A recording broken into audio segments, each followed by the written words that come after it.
Hello, this is Barrett, and today I'll be talking about my experiences so far in the Jewish community of the East Side Cleveland area.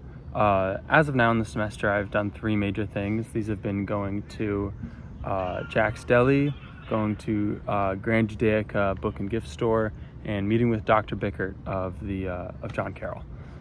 So to review these, the first one I'm going to talk about is my experience at Jack's Deli. I'd say this was probably the least valuable of the three. Not of any fault of Jack's Deli, but of my own, just because I didn't quite make the effort I wish I would have to talk with people while I was there. But in the future, I have made more of an effort to do this and will continue to make more of an effort to do this. I did, however, get some value out of, I guess, the food I ordered. I ordered the matzah brie, which is a Jewish Passover dish that is matzah cooked in scrambled eggs. It was somewhat plain, but I feel like there could be some value to this, as a dish served at Passover may be intentionally humble. But each of my next two experiences were incredible. The first one I'm going to talk about is my conversation with Dr. Bickert. We spoke about a lot, but I'll sort of tell you some of the major points that came from it. First was the question pertaining to why he decided to pursue Jewish studies and research in that area, and he informed me that study and education is very central to Judaism, almost parallel to the way prayer is seen in Catholicism, in the sense that it is an obligatory practice. Some of the most well-attended events for Jews are not necessarily times of worship, but are times of study of rabbinic texts or the Jewish Bible, and this is a big way that Jews, he said, sort of do their religion. And this is a major role of rabbis as well, is to teach rabbinic texts, and this will often occur in the evenings. Next, I asked him about what role his teachings and publications play in shaping the lives of Jews and non-Jews, and to this he brought up what exactly sort of his main publications are, and a large one of his is studying the period of time between 200 and 700 AD, where Jews and Christians were the minority religious group to Zoroastrianism, and how we today can learn from the way that they existed at this time. They were both tolerated minorities, and he compared this to modern America in the way that although we might think of Christianity being the dominant culture, America is still largely secular, and Jews and Christians still compete as regular people in the economic sphere, in the educational sphere. Sorry about the Frisbee game. And he also made a really interesting point at this time in the interview, where he pointed out a large misconception that many people have in viewing Judaism. Many people see Judaism as sort of the old world religion, and that Christianity came as a Judaism part 2 and should have replaced it, but that's actually not true.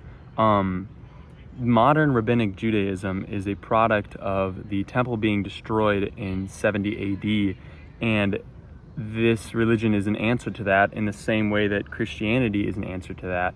And so really modern Judaism and Christianity are the same age, and so they really should be seen as siblings, as opposed to one being sort of the generation after the next one. The conversation then switched to what is perhaps more relevant to this class, which is the role that he plays in the Jewish community, as well as the history of the Cleveland Jewish community.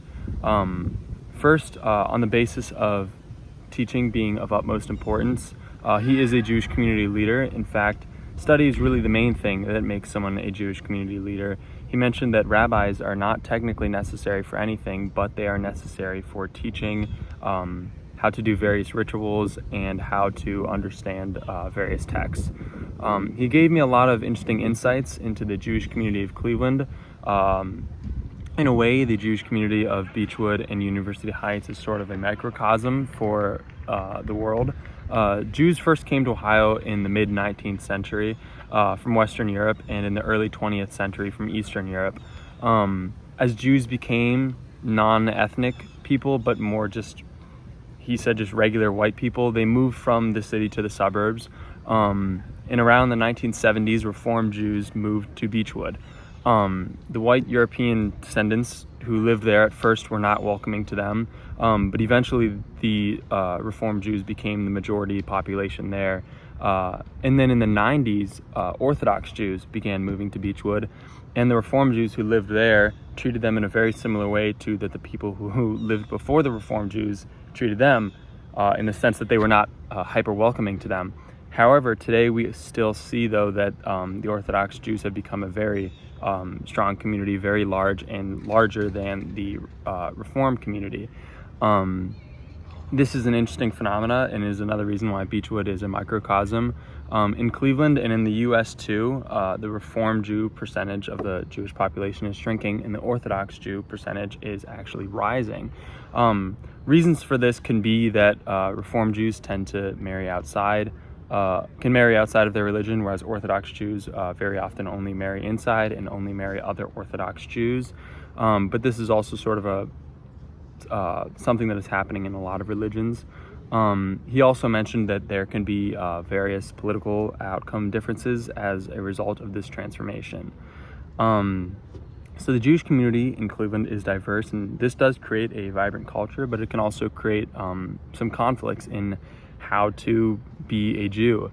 But a uniter amongst the Jewish community is the concept of Zionism and the belief in the Jewish state, is what he explained to me. It is an example of how Judaism is more than a religion. It is a identity in a way, and there can even be some aspects of nationalism in that, which can be good but can also be occasionally problematic. He stated that unlike for Catholicism, for example, someone can never go to synagogue and be an atheist in a way and yet still consider Judaism central to their identity. The last experience I will talk about is my trip to Grand Judaica store in Cleveland Heights. I sort of got my redemption from Jack's Deli here because I did have a lot of conversations with people. The first person I met was Rabbi Heineman. He was the owner of the store and has been for 8 years. The store itself has been there for 30 years. He did not have any books on the Jewish community in Cleveland, which is what I was sort of looking for, but he did recommend I purchase a book called Welcome to Judaism, which I did. It's somewhat of a children's book, but I find it very informational from what I've read, and very easy to read, and very instructional. I also met a Jewish woman there whose name I unfortunately forget, but who was in town to see her daughter and son-in-law. One thing I noticed that was interesting is just off of observing her attire, she did not appear to be Orthodox, and yet her daughter and son-in-law did appear to be Orthodox. I wish I would have asked if she was Reform or Orthodox. I unfortunately did not think to do that in the moment, only after the fact. But if this is the case, that her daughter and son-in-law are Orthodox and she is not, it really is telling to the trend which I explained earlier of the Orthodox community rising and the Reform community shrinking. So those have been my 3 great experiences in the field so far. Thank you. Bye.